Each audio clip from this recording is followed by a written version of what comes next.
Friends, കുറേ നാളായി നമ്മൾ വീഡിയോ ഇട്ടിട്ട്. സ്കൂൾ വിട്ട് വന്നു കഴിഞ്ഞിട്ട് വീഡിയോ എടുക്കാനൊന്നും സമയമില്ല. അതുകൊണ്ടാണ് ബാക്കി വന്ന ബ്രെഡ് കൊണ്ട് എന്ത് ചെയ്യുന്ന ആലോചിച്ചപ്പോഴാണ് ഗുലാബ് ജാമുൻ ഉണ്ടാക്കാമെന്ന് കരുതിയത്. അപ്പം പുറത്താണെങ്കിൽ നല്ല മഴേൻ്റെ കോളുണ്ടായിരുന്നു. എങ്ങാനും മഴ പെയ്തിട്ടുണ്ടെങ്കിൽ ഇതെടുത്ത് ഞാൻ ഉള്ളിലോട്ട് പോകേണ്ടി വരും. കാരണം പുറത്ത് നിന്നാണ് ഞാൻ വീഡിയോ ഇടുന്നത്. അപ്പം മഴയൊക്കെ പെയ്ത് കഴിഞ്ഞിട്ടുണ്ടെങ്കിൽ ഫോണിലും ഈ ഭക്ഷണ സാധനത്തിലും ഒക്കെ വെള്ളമാകും. അപ്പം ഞാൻ ചടവടയെന്നാണ് ഇതൊക്കെ ചെയ്തത്. ബ്രെഡിലോട്ട് നമ്മൾ പാലും പാൽപ്പൊടിയും ഒക്കെ ഒഴിച്ച് കുറച്ച് നെയ്യോട് ചേർത്തിട്ട് നന്നായിട്ട് കുഴച്ചെടുത്ത് ഇതേപോലെ ബോൾസ് ആക്കി എടുക്കുന്നുണ്ട്. ആ സമയം കൊണ്ട് 1 കപ്പ് വെള്ളത്തിലോട്ട് 1/2 കപ്പ് പഞ്ചസാരയാണ് ഇടേണ്ടത്.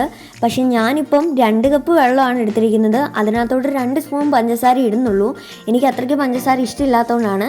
ഇനി നമ്മൾ ഈ ഒരു ബോൾസൊക്കെ ഫ്രൈ ചെയ്തെടുക്കുക. ഒരു ബ്രൗൺ കളർ ആവുന്ന ഒരു ഫ്രൈ ചെയ്തെടുക്കുക കേട്ടോ. ഇനി നമ്മൾ കുറച്ച് ബോൾസ് ഇട്ട് കൊടുത്തിട്ട് പഞ്ചസാര സിറപ്പിലോട്ട് ഇട്ട് കൊടുത്ത് ഒരു അരമണിക്കൂർ ഒന്ന് റെസ്റ്റ് ചെയ്യാൻ വെക്കുക. അപ്പോഴേക്കും നല്ല സോക്കായിട്ട് വരും. നല്ല മഴയത്ത് ഇതിരുന്ന് കഴിക്കാൻ നല്ല രസമാണ് കേട്ടോ. അപ്പം എല്ലാവരും ട്രൈ ചെയ്യുക. അടുത്തൊരു വീഡിയോ ഇട്ട് കാണാം. അതായിരിക്കും. ബൈ.